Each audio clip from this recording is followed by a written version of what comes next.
Hello, this is Hilary from AcquafortisAstrology, and welcome to this video where we are going to talk about the full moon of July 2018 from the traditional and shamanic astrology point of view. Now, if you hear any noises, strange noises, and I have to open the door all of a sudden, just know because I have a guest cat. I'm cat sitting just now. So he's Joy is his name, and he's not actually used to my company. So sometimes he doesn't understand when I'm working like Padsy used to do. So I excuse myself for any noises you shall hear. So the full moon in Aquarius happens on the 27th of July 2018 at 22:20 UTC +2. That's Central European Daylight Time. And as you might have heard already, it's not only a full moon, but also a total lunar eclipse. So, well, it's a biggie, not only as regards the usual emotional swell that full moons bring with them, but also because it is a lunar eclipse. So by its nature is highly unpredictable, besides being very emotional too.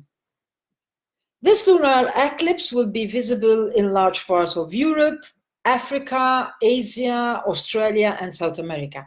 And it is the longest eclipse of the 21st century, with a totality lasting 103 minutes. So that's quite a lot. Astronomically speaking, what happens with a total lunar eclipse, it is that the sun, earth, and the moon become perfectly aligned, with the earth in between the sun and the moon. Thus, this alignment cuts off the rays of the sun hitting the moon. So the moon becomes only illuminated by the light that filters through the Earth's atmosphere, that scatters the blue light, basically it absorbs it, and letting pass only the red light spectrum, thus illuminating the moon with a red shade. So that's why it is a red moon. Now let's go back to astrology. The full moon is at 4 degrees 44 of Aquarius, sandwiched between the south node of the moon and Mars in Aquarius. And this is going to give an extra meaning to the red shade, red being the color associated to Mars and blood and anger and our assertiveness. So this is a powerful lunar eclipse. The moon, cut off from the interference of the sun, is bringing to surface the rawness of our emotional body, tinged with the red story of Mars dancing with the nodes since last month.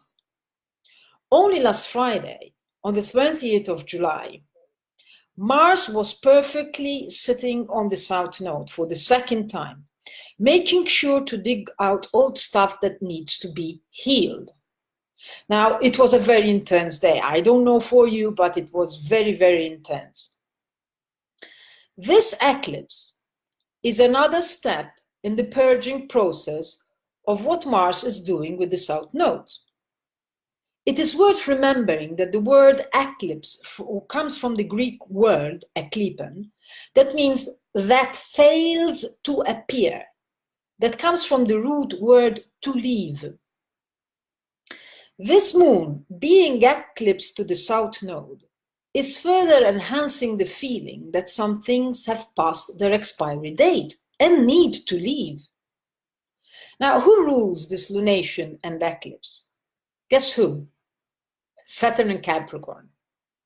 So here we go again, that there is no escaping from what needs to be done. One way or another, Saturn gets her pupils to do their homework and learn their lesson. And the lesson is indicated by what Mars has been digging out of the south node in Aquarius. So as much as we would like to hold on to those things, because they are familiar, because they feel safe, because that's the way we have always behaved, we are being asked with a very strong voice, like with a megaphone, Some things needs to be cut off. Some things are being eclipsed. And it's going to be strong. Now, just to complicate the story a bit more, eclipses tend to cover more than illuminate. Things happen, doors open, events shift even the most obstinate of situations during eclipses. But most of the times, we do not understand what and why it is happening.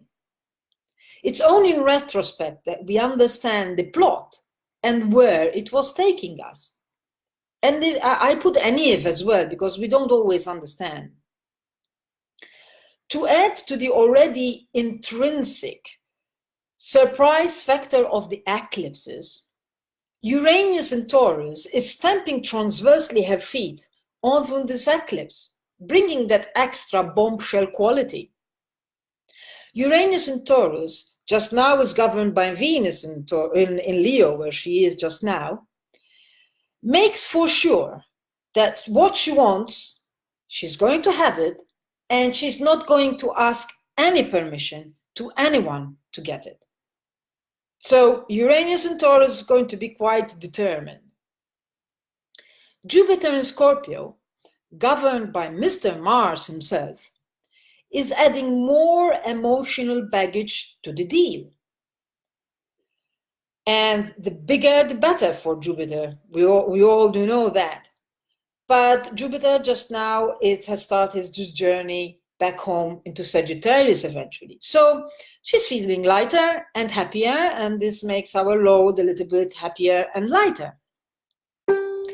Mercury in Leo has just turned retrograde at the time of the full moon and eclipse.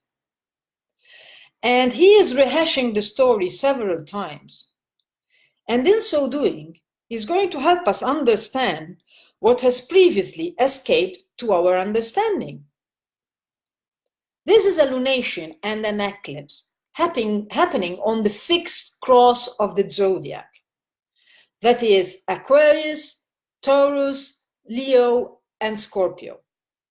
They are zodiac signs that they tend to resist and persist, and changing course is not their forte.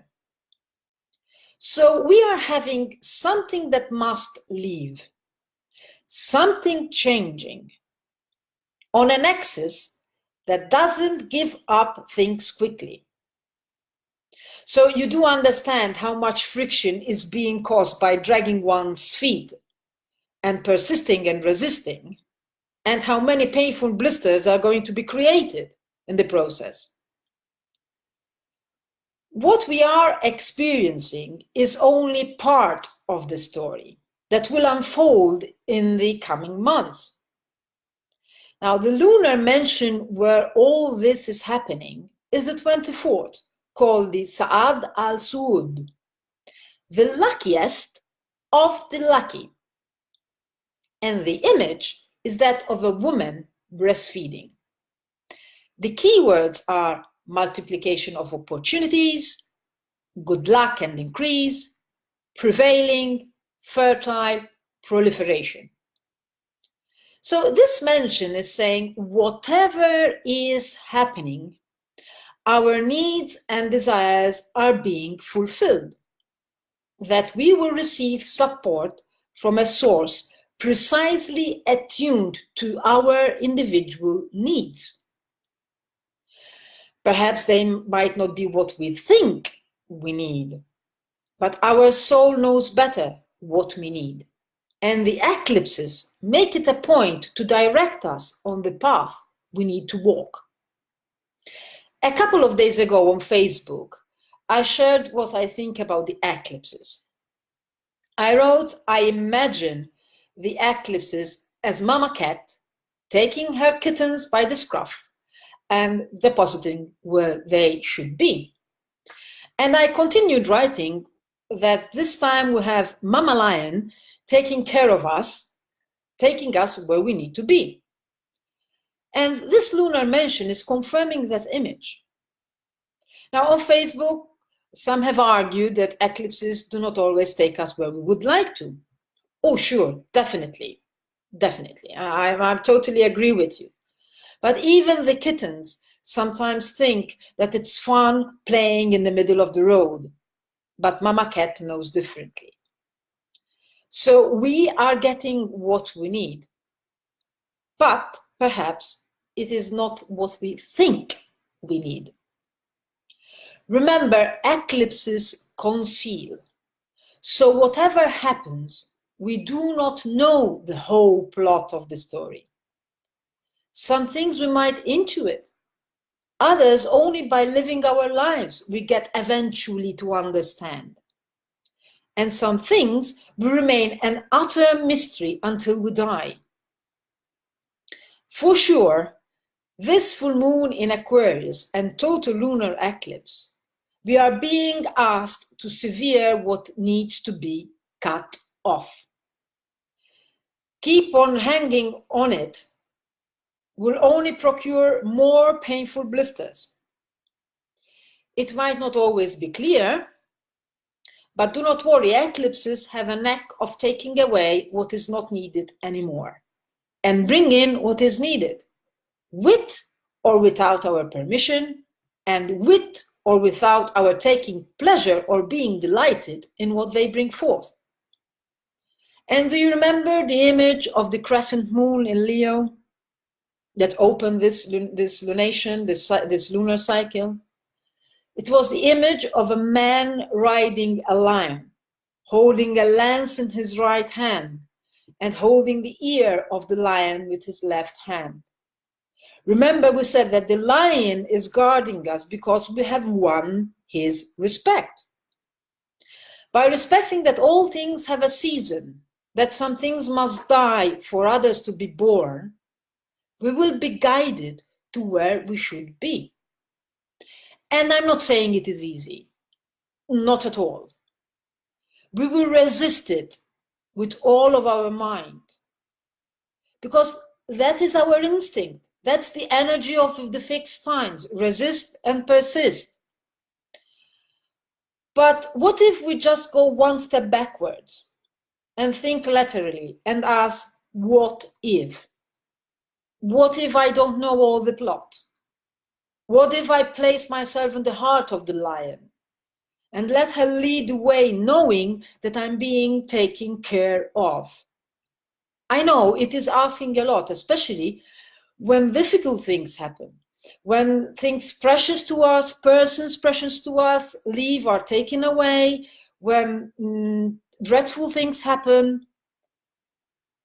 But it's part of life, and we are always guided, even if in that moment we think we are not.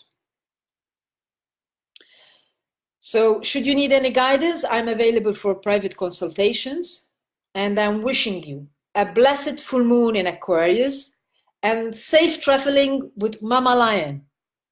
And before you go, remember, please let me know what you think in the comments, thumbs up and share.